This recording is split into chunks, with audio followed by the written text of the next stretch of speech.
നമുക്കിപ്പോൾ ഇന്നും ഭക്ഷണമില്ല ഞങ്ങളെ വള്ളത്തിൽ. അങ്ങനെയുള്ള ചില വീട്ടിലെ ചില കുട്ടികളെ ചിലവൊക്കെ നോക്കണ്ടേ. ഒരു മാസം കൊണ്ട് ആകുമ്പോൾ ചിലപ്പോൾ 3000 രൂപ കിട്ടി എന്ത് ചെയ്യാനാ.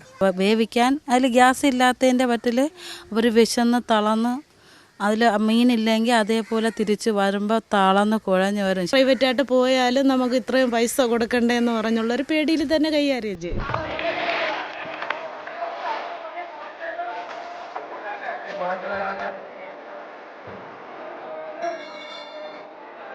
നമുക്ക് ഭയങ്കര ബുദ്ധിമുട്ടാണ്. കാരണം എന്ന് വെച്ച് കഴിഞ്ഞാൽ നമ്മൾ ഇവിടെ നിന്ന് വെളുപ്പിന് പോകുന്നതാണ്.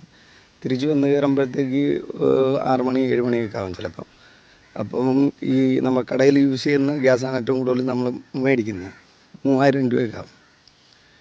അത് ഒരാഴ്ച കൊണ്ട് തീരും. നമ്മൾ കടൽ പാചകം ഈ 10-40 പേര് ഉപയോഗിക്കുന്നില്ലേ.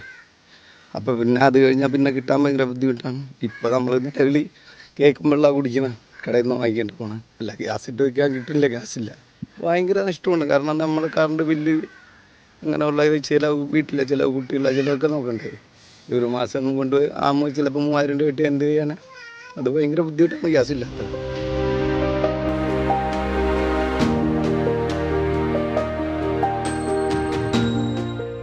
നമുക്ക് ഭക്ഷണം ഉണ്ടാക്കി കഴിക്കാൻ പറ്റാത്ത അവസ്ഥയിലാണ് ഇപ്പോൾ. ഗ്യാസ് കിട്ടാൻ വളരെ ബുദ്ധിമുട്ടുണ്ട്. ഞങ്ങൾക്ക് ഒരാഴ്ചയ്ക്ക് ഒരു ഗ്യാസ് വേണം. ഒരു മാസത്തിലേക്ക് 4 ഗ്യാസ് കിട്ടേണ്ടി വരും. വലിയ മറ്റേ വലിയ സിലിണ്ടറാണ് ഞങ്ങൾ ഉപയോഗിക്കുന്നത്, വീടുകളിൽ ഉപയോഗിക്കണമല്ല. അതിന് നമുക്കിപ്പോൾ ഇന്നും ഭക്ഷണമില്ല ഞങ്ങളെ വള്ളത്തിൽ. ഞങ്ങൾക്ക് 40 പേർക്ക് ഒരു ദിവസം പിന്നെ ഭക്ഷണവും ചായയൊക്കെ ഉണ്ടാക്കാൻ വേണ്ടി 4 സിലിണ്ടർ ഒരു മാസം വേണ്ടി വരും. ആ 4 സിലിണ്ടറിൽ ഒരെണ്ണം പോലും ഇപ്പോൾ കിട്ടാനില്ല. ഇപ്പോൾ കഴിഞ്ഞ ഈ യുദ്ധത്തിൻ്റെ പ്രതീതി വന്നതിന് ശേഷം ഇപ്പോൾ കഴിഞ്ഞ തവണ എടുത്തത് 4200 രൂപയ്ക്കാണ് ഞങ്ങൾ ഇവിടെ നിന്നല്ല എടുത്തത്. അത് ബ്ലാക്കിന് ഞങ്ങൾ പോയി കണിയാപുരത്ത് പോയാണ് എടുക്കുന്നത്. ഇപ്പോഴതും കിട്ടാനില്ല. അപ്പോൾ ഇന്ന് തന്നെ ഞങ്ങൾ 40-45 പണിക്കാർ ഭക്ഷണം വയ്ക്കാൻ ഗ്യാസ് ഇല്ലാത്ത ഒറ്റ കാരണം കൊണ്ട് ഞങ്ങൾ ഹോട്ടലിൽ നിന്നാണ് ഫുഡ് വാങ്ങിയത്. ഹോട്ടലിൽ നിന്ന് വാങ്ങുമ്പോഴുണ്ടാകുന്ന വിഷയം, ഹോട്ടലിൽ ഗ്യാസ് ലഭ്യത കുറവുണ്ട്. അവർ നമ്മളുടെ നിന്ന് നേരത്തെ വാങ്ങിയതിനേക്കാൾ കൂടുതൽ റേറ്റ് ഇട്ട് ഞങ്ങളുടെ നിന്ന് ഭക്ഷണത്തിൻ്റെ പൈസ വാങ്ങുന്നു. പേടിച്ച് തന്നെ കൈകാര്യം ചെയ്യുന്ന, വേഗം നമുക്ക് പോയാൽ ഒന്നും കിട്ടത്തില്ല. അതുകൊണ്ട് നമ്മൾ ആരെങ്കിലും എടുത്തു വെച്ചിരുന്നാലും നമുക്ക് തരത്തില്ല. പ്രൈവറ്റായിട്ട് പോയാലും നമുക്ക് ഇത്രയും പൈസ കൊടുക്കണ്ടേന്ന് പറഞ്ഞുള്ളൊരു പേടിയിൽ തന്നെ കൈകാര്യം ചെയ്യും.